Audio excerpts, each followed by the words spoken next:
Man, I just really miss the days where all we had to argue about was whether or not Batman v Superman was good. Hey guys, this is the Head Case, and you guys have probably all seen by now that there will be a release of the Snyder Cut of the Justice League. So I'm not a real big fan of the Snyder universe. I'm not a fan. I had fun. It was fine. But a lot of people really go crazy over it. And you either go crazy over it or you hate it. And I'm just kind of in the middle. It's fine. It's fine. It didn't really blow me away, but I didn't hate it. I know Oz and I really had some discussions about Batman v Superman. I don't necessarily think they got heated, at least not between he and I. But it was just simple disagreements, but they didn't really go anywhere. But I still didn't hate it. I had a lot of things that were just confusing. I do like Wonder Woman. Liked Wonder Woman a lot. I really liked Aquaman. That was a lot of fun. Justice League seemed kind of goofy to me. Felt really goofy. Had some stuff in it I liked, but it was just a series of moments.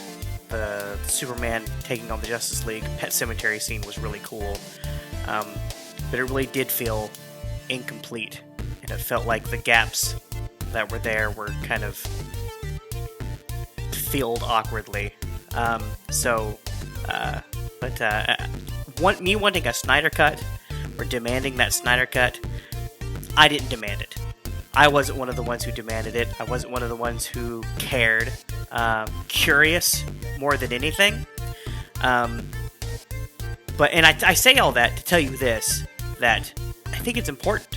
I think it's important for the same reason that Sonic's change in the Sonic the Hedgehog movie was important.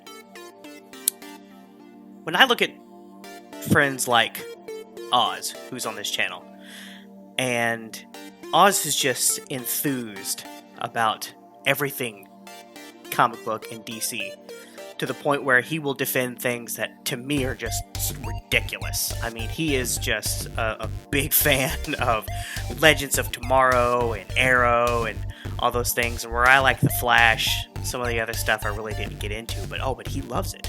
Why? Because it's DC, or why? Because it's Marvel. Mostly DC. He's a big DC fan, so am I.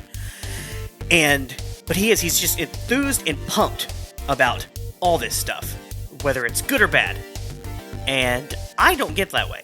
To me, I'll be enthused because I may like DC or something, but I need it to have a little bit more meat. He doesn't. And even I have friends and family who like the Star Wars. I mean, they're just, I look at the news on Star Wars. I'm looking at the stuff with Kathleen Kennedy and all this different stuff and why Star Wars has failed and yada yada yada. And I've got friends and family who don't. It's Star Wars.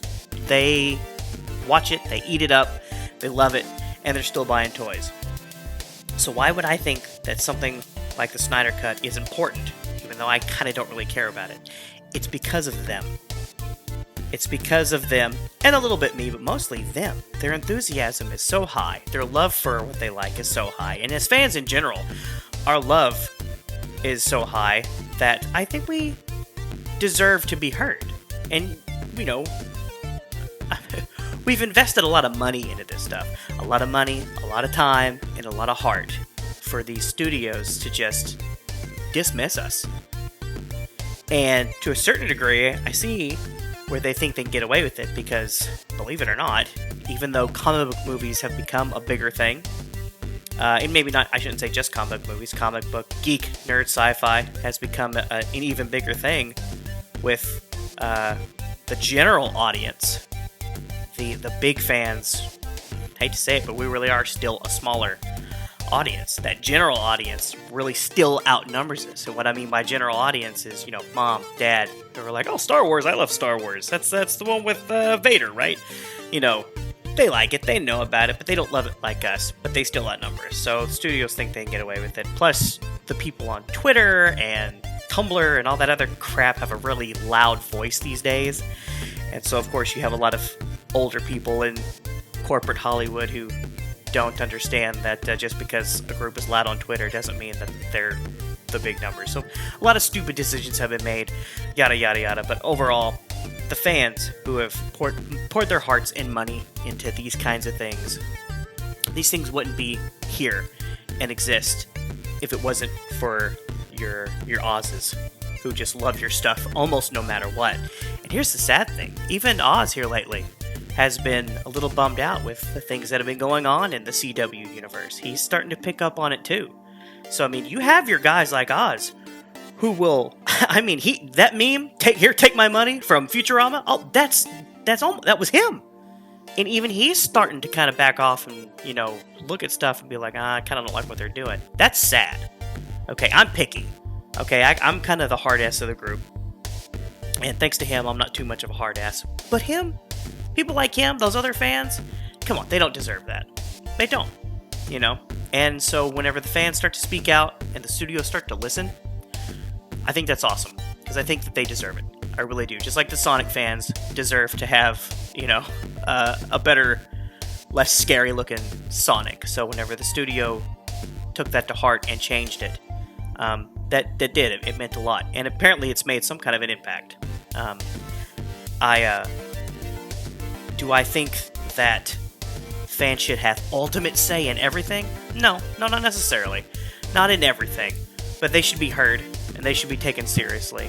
I still think if you have a director and writers, and of course the studios, they handle the money and stuff, I think they should be able to steer things in a direction that's, beneficial to them. And the directors and the writers and all that should be able to create, as they see fit for the most part. But listening to the fans and respecting the fans. I mean, if you're going to tackle a property, a story that isn't yours originally, I think you should still maintain respect for that property, and not just change things because you think it's going to make you a buck or whatever. Some of these changes I don't even understand why they made them. So that's my thoughts on getting a Snyder Cut. Am I excited? I'm maybe not excited, but I'm very curious. I mean, because from what we've seen and a few pictures and the drastic tone shift from the trailer that we saw, and then with the movie that we got, it was so huge that I want to see what was his vision. There's a whole scene in there where the rumor is, and I think it may have even been confirmed, that scene where Alfred looks up and says, "He said you would come." Of course, he says it in that Jeremy Irons voice that sounds like Scar from The Lion King. I can't do that. And apparently that was originally supposed to be Green Lantern and not Superman. Of course, I love Green Lantern. Me and Oz are big Green Lantern fans. And so the idea that Green Lantern was going to be in the Justice League, we got to see a little bit of Green Lantern, but not like Hal Jordan or Jon Stewart, those guys. That's awesome to me. That's cool that was considered, and who was cast in it? Did you have anyone cast? Was that just put on the cutting room floor before we even got there? I don't know. But there's rumors that even Ben Affleck is coming back for some scenes that either didn't get made or need to be redone.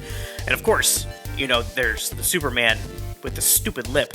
Apparently there was shots of him where that didn't happen, because he had to come back for reshoots to do this newer Justice League for Joss Whedon. And by the way, I think Joss Whedon did as best as he could. I don't think any of the things he did were just terrible and awful. They just didn't seem to sync up because he's Joss Whedon and Zack Snyder's Zack Snyder. I mean, you're talking about two totally different styles there. So I think Joss Whedon did as best he could. I think he did a good job with what he had. Like I said, I didn't hate the Justice League. I was entertained, but the whole Snyder universe isn't necessarily my favorite. I enjoyed Man of Steel a whole lot more than most people. That's a video for another time, because Oz and I talk about that all the time. And Batman v Superman had some issues with it. Maybe some things I just didn't understand. Definitely didn't like Lex Luthor.